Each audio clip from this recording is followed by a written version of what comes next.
slow it down, I know you got me, baby. A few moments later. Maraknya kasus bullying, Lembaga Indonesia Data Digital Around the Netas Hukum dan Tanggung tindak penindasan yang Kesehatan Mental atau sebesar 52% Mental Health Survey mengukur total populasi. remaja yang memasuki masa transisi ke dewasa muda juga Media sosial telah menjadi bagian penting dari kehidupan kita. Ketergantungan terhadap media sosial bisa dikatakan sudah menjadi penyakit bagi masyarakat Indonesia khususnya. Waktu luang banyak dihabiskan untuk sekedar berselancar di media sosial.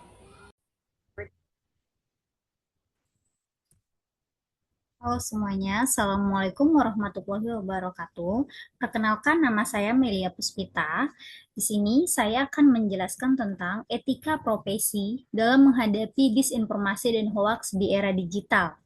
Oke, topik ini penting banget teman-teman, karena di zaman sekarang informasi sangat cepat menyebar, tapi belum tentu semuanya benar. Oke. Nah, ketika etika profesi membantu kita agar bisa bersikap bijak dalam menghadapi hal tersebut. Oke, kita masuk ke apa itu etika profesi. Etika profesi adalah aturan moral dan tanggung jawab yang dipatuhi oleh setiap profesional dalam menjalankan pekerjaannya agar tetap jujur, adil, dan berintegritas dalam konteks digital. Etika profesi menuntut pekerja media, jurnalis, influencer, dan bahkan pengguna internet biasa untuk berhati-hati dalam menyebarkan informasi agar tidak menimbulkan dampak negatif bagi masyarakat. Oke.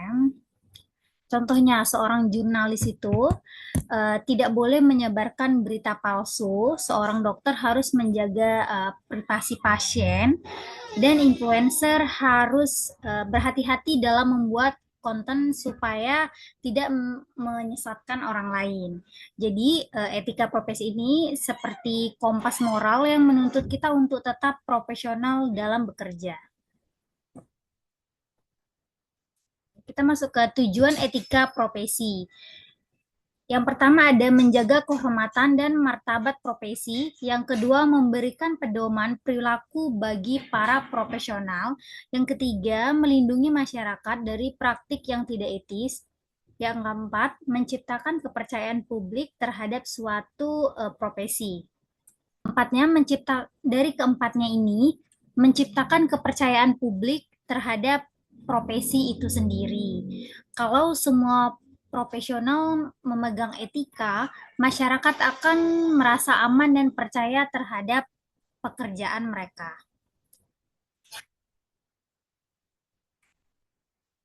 Contoh penerapan di era digital. Ini yang pertama ada seorang jurnalis wajib memverifikasi informasi sebelum menyebarkan agar tidak menjadi penyebar hoaks. Yang kedua, seorang dokter tidak boleh mempublikasikan data pasien tanpa izin. Yang ketiga, seorang influencer harus jujur terhadap sponsor dan tidak menyesatkan pengikutnya.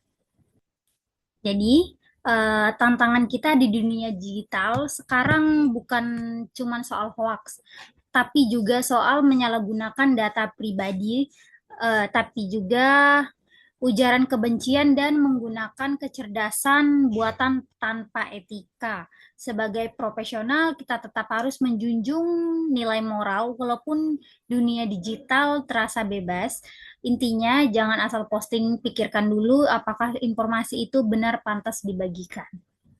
Sini ada seorang jurnalis wajib memverifikasi informasi sebelum menyebarkan agar tidak menjadi penyebar hoaks.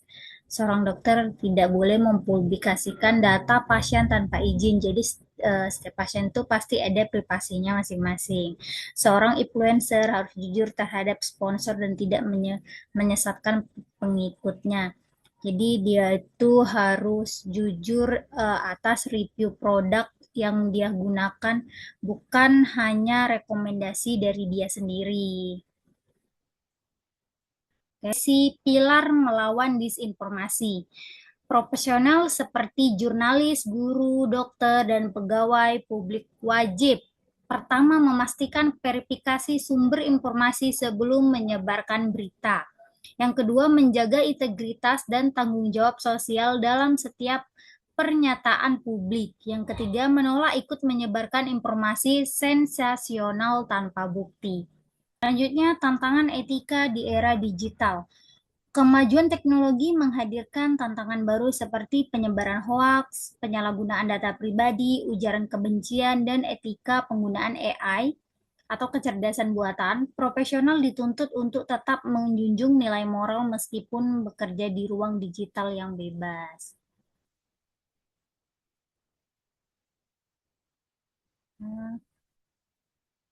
Kita masuk selanjutnya, peran etika profesi dalam menghadapi disinformasi dan hoaks di era digital. Yang pertama di sini ada menjaga kebenaran dan integritas informasi. Etika profesi mengajarkan setiap pekerja profesional untuk mengutamakan kejujuran dan kebenaran dalam menjalankan tugasnya. Di sini selanjutnya ada menumbuhkan tanggung jawab moral di dunia digital. Melalui etika profesi, individu dituntut untuk bertanggung jawab terhadap dampak dari setiap informasi yang disampaikan, terutama di media sosial. Selanjutnya, membangun kepercayaan publik. Kepercayaan masyarakat terhadap suatu profesi seperti wartawan, guru, atau penjabat publik sangat bergantung pada etika dan integritas mereka.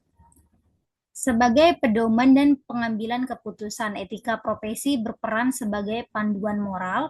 Etika menghadapi dilema di dunia digital, misalnya saat menemukan informasi yang viral tapi belum jelas kebenarannya. Nah, ini sering banget terjadi, teman-teman. Selanjutnya, mendorong kolaborasi melawan hoaks.